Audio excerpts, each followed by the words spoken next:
Hello guys, welcome to this video. आज है day 5 and हम फिर से हाजिर है लेके TCS NQT का एक और कोडिंग क्वेश्चन। तो जल्दी से चलते हैं एंड इस कोडिंग प्रॉब्लम को समझते हैं। So at a fun fair a street vendor is selling different colour of balloons. He sells n number of different color of balloons which is in B array, and the task is to find the odd color of balloons which is present in odd number of times in bunch of balloons. सो बहुत ही basic सी problem है। आपको अलग अलग colour के balloons provide किए जाएंगे and just आपको find करना है उनका काउंट एंड बताना है कि कौन सा balloon odd number of count में प्रेजेंट है।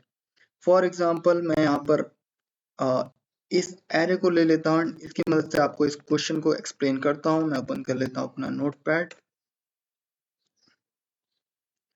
सो जस्ट स्क्रीन को क्लियर करते हैं, इसको यहाँ पर प्लेस करते हैं एंड दोस्तों यहाँ पर है हमारा एरे। सो बेसिकली हमें सिर्फ इतना करना है कि हमें यहाँ पर काउंट फाइंड करना है। सो पहले मैं फाइंड करता हूँ आर का काउंट। सो आप देख सकते हैं कितनी बार आर है। पूरे एरे में सिर्फ एक बार आर प्रेजेंट है। इसके बाद मैं फाइंड करता हूँ जी का काउंट यानी ग्रीन, एंड ग्रीन की बात करें तो एक दो टू टाइम्स ग्रीन प्रेजेंट है। एंड उसके बाद मैं बात करता हूँ बी की। सो ब्लू कलर के बैलून है 1 2 टाइम प्रेजेंट है। एंड उसकी बात करते हैं आपका ग्रीन वापस से आ गया, सो आप इसे इग्नोर करें।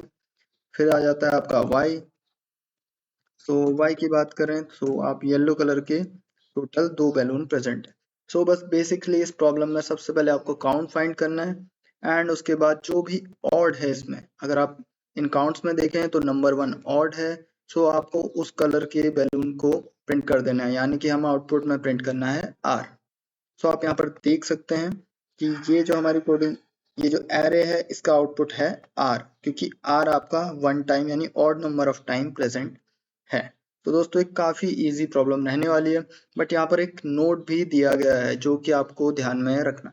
तो इस नोट में कहा गया if there is more than 1 colour which is odd in number, then the first color in the array which is present odd number of times is displayed. So basically ये just ये कहना चाह रहा है कि अगर मान लीजिए यहाँ पर मल्टीपल टाइम्स ऑड नंबर आ जाता है, मान लीजिए यहाँ पर मैं एक और y को ऐड कर देता हूँ, तो इस केस में आपके पास हो जाएंगे 3 येलो बैलून्स। इस केस में जस्ट आपको ट्रेवर्स करते वक्त देखना है कि फर्स्ट ऑड नंबर है, फर्स्ट ऑड है यहाँ पर 1। सो जस्ट हमें इससे प्रिंट कर देना है।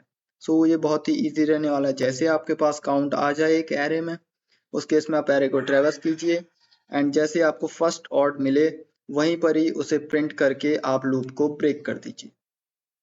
अब चलते हैं दूसरी चीज की तरफ।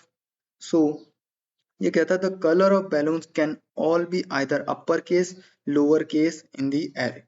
तो ये आपको बता रहा है कि ये सिर्फ स्मॉल केस में ही नहीं होंगे बट कि upper case and lower case में भी हो सकते हैं, यानी कि alphabet could be capital. So 26 there are 52 possibilities की 52 अलग अलग कलर के बैलून्स हो सकते हैं एंड दोनों ही डिफरेंट होंगे, यानी कि स्मॉल आर और कैपिटल आर आपका डिफरेंट होगा। एंड पढ़ लेते हैं फाइनल कंडीशन को। If all the inputs are even in the number displayed the message all are even.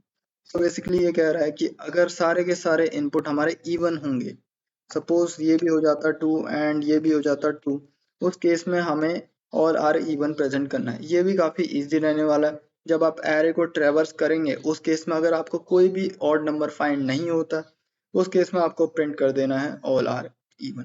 सो ये बहुत ही बेसिक एंड बहुत ही इजी सी कोडिंग प्रॉब्लम है। तो आई होप दोस्तों इस प्रॉब्लम का सॉल्यूशन आपको समझ में आ गया होगा। सो फाइनली इस प्रॉब्लम को हमने कोड यहाँ पर दिया हुआ है। इस कोड को मैं आपको इस वीडियो के डिस्क्रिप्शन में भी प्रोवाइड कर दूंगा, आप वहां से इस कोड को देख सकते हैं। एंड दोस्तों मिलते हैं आपसे नेक्स्ट वीडियो में, तब तक के लिए बाय बाय।